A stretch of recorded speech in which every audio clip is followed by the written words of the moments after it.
Josh O'Connell, how you doing today? I'm doing great. Thanks for having me back. Always a pleasure speaking with you. If you're not familiar with Josh, he's from fliptheswitch.com, which is the educational wing of the Brian Christopher slot empire. And today we're going to follow up on a topic that we touched on previously, and that is why slot machines are harder to win on. And we're going to sort of translate that into real life and talk about the most popular slot series in casinos right now, which is Huff and Even More Puff. And you've created a URL if people are more interested to read this. It's on your website, right? It's down in the description. What is that link? Yeah, so it's fliptheswitch.com/volatility. And just to sort of build on what you said, we talked last in a previous conversation about why it's harder to win at casinos. Are the casinos getting greedier and upping, their holds? And we know that's not the case. I learned how to check that data from you and your dad Yes.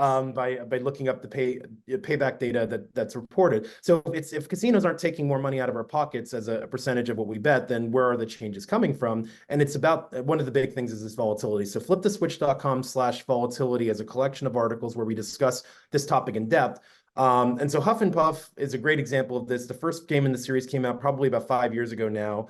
There's a whole bunch of thematic extensions that have been coming out, but there are three that kind of make the core of the series. There's Huff N Puff, Huff N More Puff, and Huff N Even More Puff, which makes sense if you look at the names. The games look very similar. They obviously use the same graphics. They have the same mechanic for the bonus, but there's definitely changes that happen from version to version, and that's part of what keeps the game exciting for players. But it also indicates how the money sort of evolves in terms of where it's coming from when you're playing the game. What are you actually working for? Mm-hmm. So what I've done as part of my understanding of this and how this evolves is I've created an example using the pay tables that kind of show you the screens that are available to any player that goes in and takes a look at it. And this is what we looked at together with when Huff and More Puff comes out. But now that Huff and Even More Puff is out there, it's probably a good time to revisit this conversation and take another look at it. So that's sort of what I wanted to start with today, Mm-hmm. is seeing that evolution. Now, if we Okay. take a look You at want this, me to pull that up? I have it here. yeah, let's take a look at it. Okay, so let's see, share and then slideshow. Make it nice and big here for everybody. Exactly. So taking a look at Huff and Puff, for instance, you can see the breakdown in the symbols and the pays for 3, 4, and 5 of a kind. Now, keep in mind, this is an always pays game. That means there's no pay lines. You just need to line the symbols up in consecutive reels, in this case, 3 or more, to be able to get paid something. And if you have multiple symbols on a single reel, it'll multiply because you have multiple ways that you've won. So Mm-hmm. these games can get pretty exciting when you get almost a full screen of a symbol, because you could be 200 times one of these numbers, for instance, which can be pretty good. So Huff and Puff, you can see, for instance, the executive piggy as the top paying symbol, a 5 of a kind pays 300 credits. Now, think about this as a penny denomination machine. 300 credits would be $3 per way Yes. on a bet of 75 cents, which is the minimum bet on that game. So that's 4 times your bet. Mm-hmm. And then you can see, it goes all the way down to a nickel for 3 of a kind jacks, right? So Mm-hmm. obviously it's got tiers based on the importance of the symbol. Yeah. When Huff and More Puff came out, the 75-cent bet minimum maintained. So they didn't change how much you had to bet to be able to play the game, but they Mm-hmm. definitely changed what you would win. And so Oh you can yeah. see, for instance, comparing that executive pig, 3 of a kind went from 50 cents down to a dime. That's an 80% reduction on a pretty, not like ultra common line hit, but like 3 of a kind of any symbol isn't necessarily that hard to do. Yeah. But that's a pretty big reduction. And you can see that the reductions happen across the board. And not only that, but they added 2 more symbols. Yes. Adding more pay table symbols to the pay table makes it harder to line anything up because there's just more symbols getting in the way of each other. Mm-hmm. And so that's one big change that they made right off the bat. And then the second thing that they changed, which we'll get into, we'll cover that in a moment, is the houses. But let's look at Huff and Even More Puff just to finish off this part of the look. Nothing's changed. In this case, they left it all alone. Now, that might seem like a good thing, but the thing that did change was the bet. This time, they decided to up the bet from 75 cents to $1. So you're spending 33% Oh. more, and the line hits haven't changed. So now that dollar versus that 5 of a kind piggy, a 1.5x your win versus 4 on the Mm-hmm. original Huff and Puff, right? So you can see how Wow. it's watered down version by version, Mm-hmm. 4x to 2x to 1.5x your bet. So Uh-huh. line hits are just clearly less and less where you're going to see your biggest wins Oh, because see, as a percentage of your bet, it's going down. you had sent me this beforehand, and but you didn't tell me that about the bet level going up. And as you know, I don't play slot machines very often. And I was like, oh, so I guess Huff and Even More Puff isn't as bad as I thought. But the fact that you've now said you got to up your bet by 33%, certainly changes things quite a bit. Right. And it differs a little bit by denomination. I don't think it's exactly 33% every denomination. I'm focusing on penny just because that's where a lot Yeah. of players are.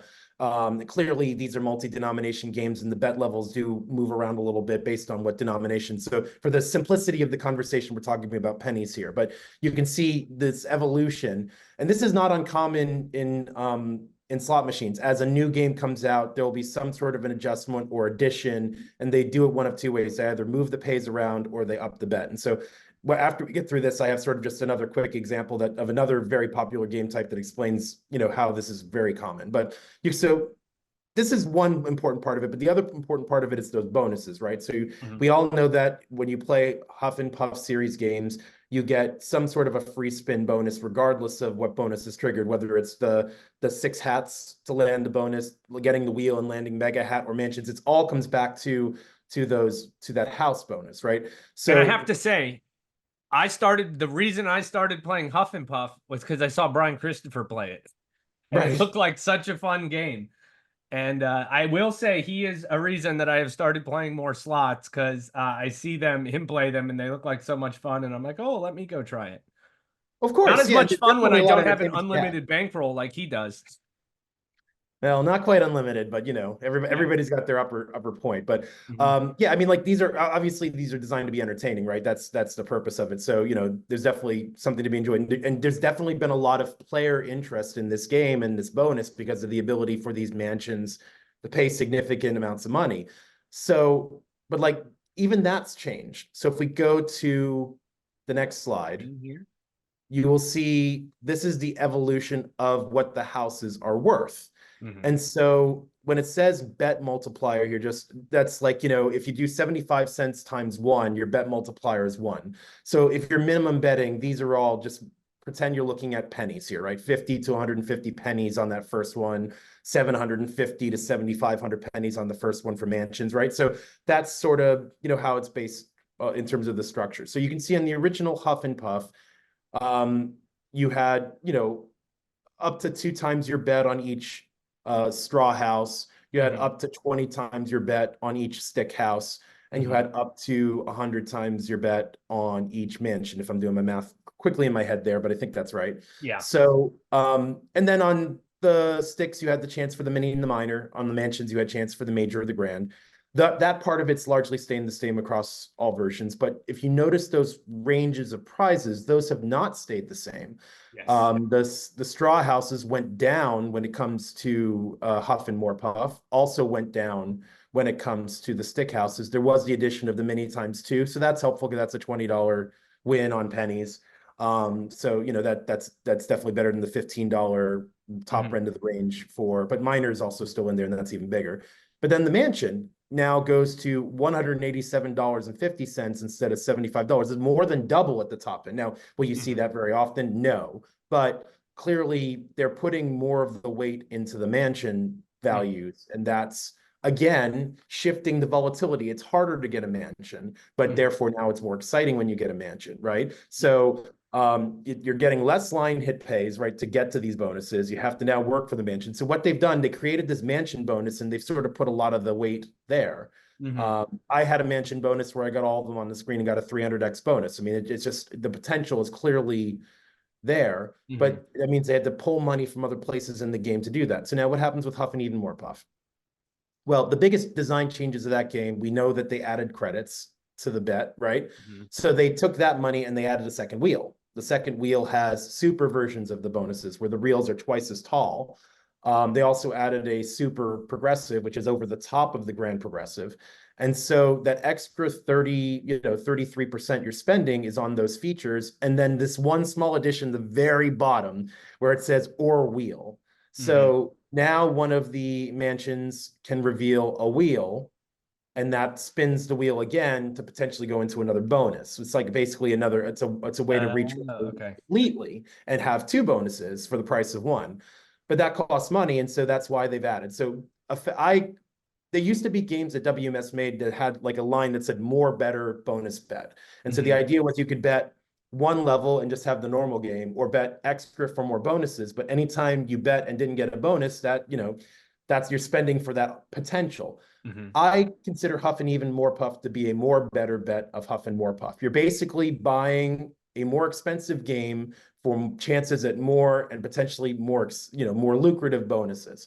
If that's not really important to you, you can save yourself 25 cents a spin on minimum bet by sticking to Huff N More Puff. If you really are into those extra bonuses and the potential of those bonuses, then you should spend the dollar on Huff N Even More Puff. This is where sort of, as a player, we can choose what we like the best and lean into that. And ultimately, all three of these games are generally quite available on a casino floor. So it's not like you're being forced to play the new one. You can certainly go back and play the old one if you prefer. Now, one thing I wanted to hop in here and say is the Huff N if you're not familiar with these slot machines, so Huff N Puff, you could just get the hard hat bonus, which would start building the houses. Right. Huff N Even More Puff, they added the buzz saws, where if you got 3 buzz saws, it would spin the wheel, right? And then I think the best bonus in the wheel was that super mansion bonus, right?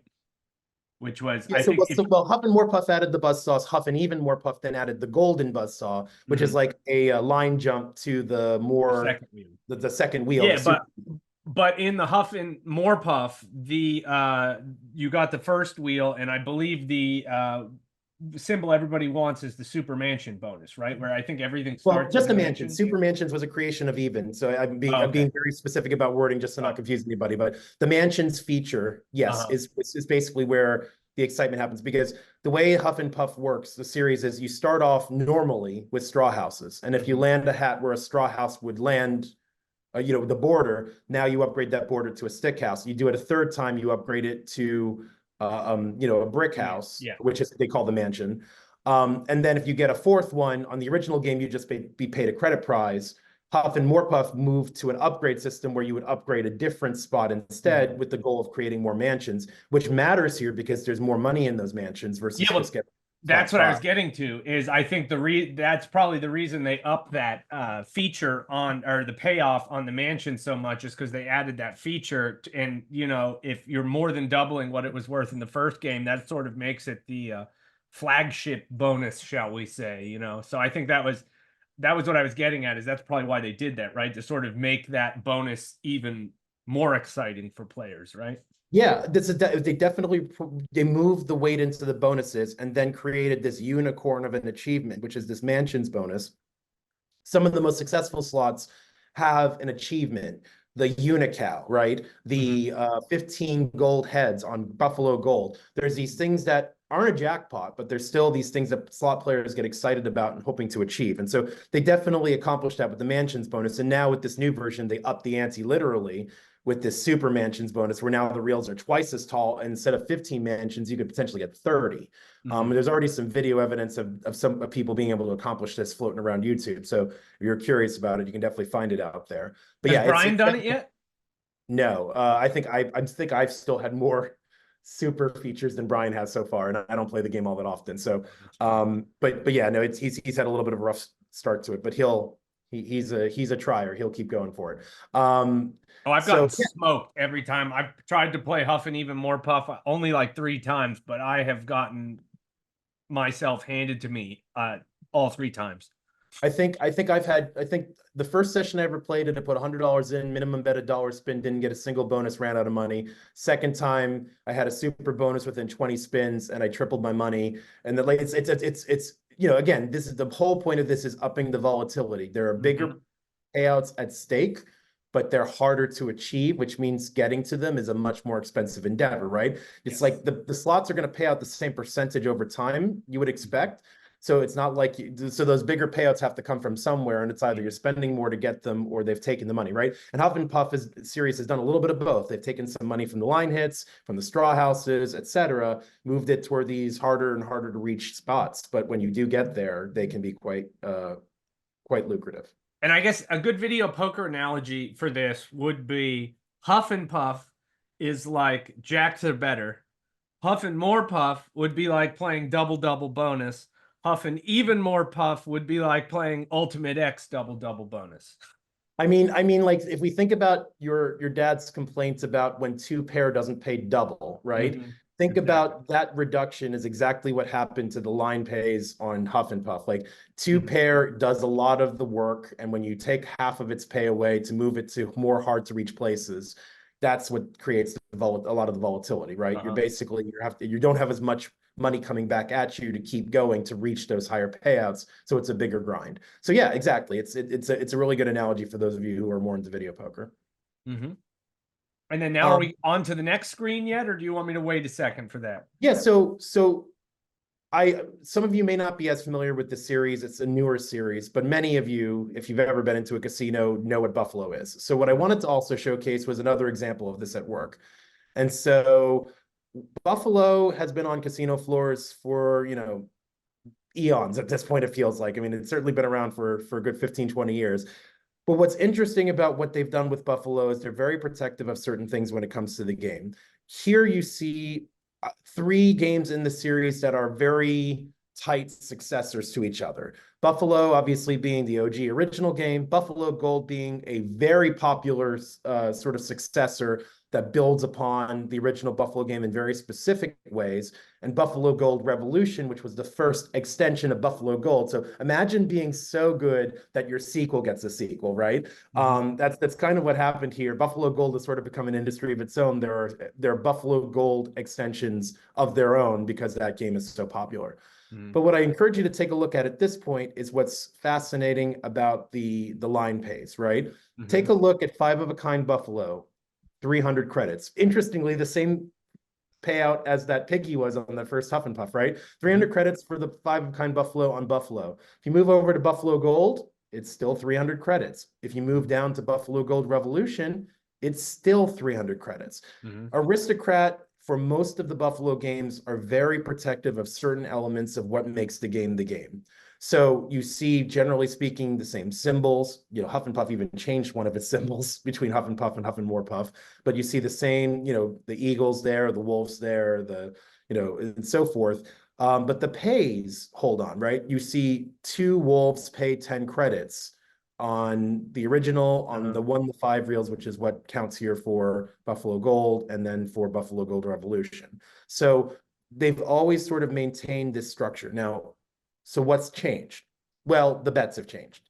The original Buffalo had a 40 credit minimum, so 40 cents a spin. So that 300 credits, $3, was worth 7.5 times your bet. Not bad. And then again, this was also an always pays game, but this one had a 4 tall reels, right? So you could get a couple hundred times 3 on a 40-cent bet, and you could be, getting like a 1,500 times your line bet. That's pretty phenomenal opportunity. That bet. So this is obviously one of the reasons why Buffalo was so exciting. It was a volatile game for its era, but for a 40-cent bet, you had a lot of opportunity to win big. When you go to Buffalo Gold, the bet increases to 60 cents. That's a 50% increase. And I assume that's what this gold bonus here is saying, right? Right. So exactly. So there were 2 major changes in Buffalo Gold. They made 1 change to the base game, and they made 1 change to the bonus. The base game, they added the potential to get wild multipliers. In original Buffalo, those only happened in the bonus. They would turn times 2, times 3, and that's a Buffalo staple. But in Buffalo Gold, they introduced the ability for some of the wilds, not all of them, that came out on the regular spins, to also have multipliers, which would up your chances of winning. And then, of course, the famous change to the Buffalo Gold bonus was collecting the gold buffalo heads and turning some of the other animals into buffaloes. You get to 15 gold buffaloes, all 4 of the other animal symbols have flipped the buffalo, and you're pretty much assured a massive opportunity because you're going to be getting tons of buffalo wins from that point forward. You got what, 6 times or 5 times as many ways to do it. Well, yeah, and well, keep in mind, most likely the semi-premium symbols appear on the reels more than the Buffalo because they're designed to right. So it really does build quite nicely. And even if you get to 13 gold heads, which is 3 out of 4 of them, really the line hits just start to flow pretty fast at that point. So that that clearly, again, there's another example of a unicorn being built into a slot where that 15 gold buffalo heads is something that isn't a jackpot, but if you achieve it, it's pretty unusual and exciting.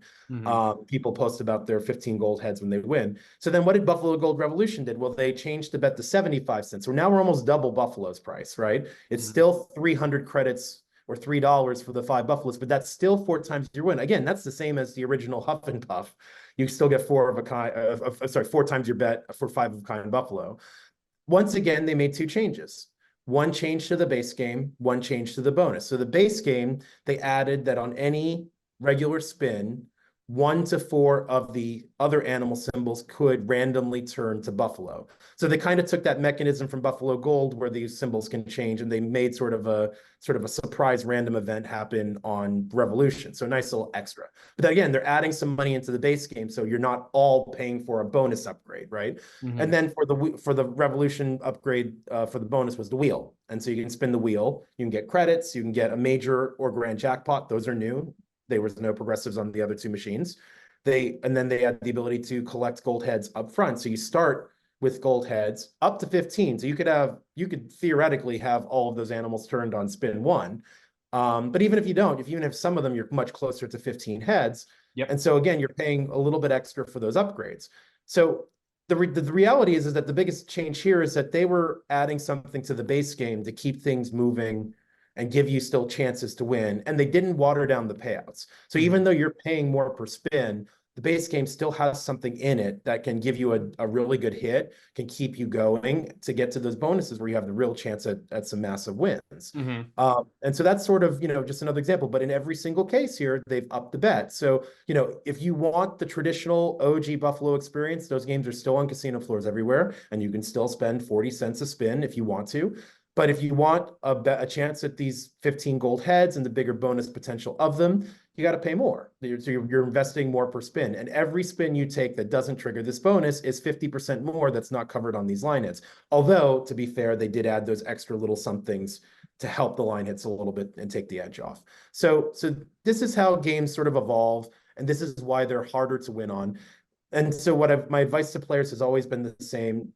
Find smaller bets, find older machines, because they tend to be less volatile if you're concerned about this. And the nice thing is that casinos do keep a lot of these older games on the floor, even as they're updating a lot of the machines to be newer as well. Yep. As I say, every car brand has a flagship model. Every slot machine brand has a flagship game. So, and similarly, there are people that drive cars that are 20 years old, right? So it's like they still are getting value and enjoyment out of that older device. So, you can take that car analogy all the way and say, finding that 20-year-old Buffalo machine in the casino is not a problem if that's what's best for you. All right. Well, Josh O'Connell, thank you so much for joining us. As always, if people want to learn more about you and your work, where can they do that? So I write every day at fliptheswitch.com, where we feature content, including your questions. So please come and ask your questions. That's one of the things we love to do most. In this topic in particular, we do have an extra URL that I want to share, and that's fliptheswitch.com/volatility. We have a whole series of articles talking about these, including we're going to have deeper write-ups about this topic that we discussed here. So you can check those out if you want to explore more. But fliptheswitch.com/volatility is what you should check out if this topic in particular interests you. All right. Thank you, Josh.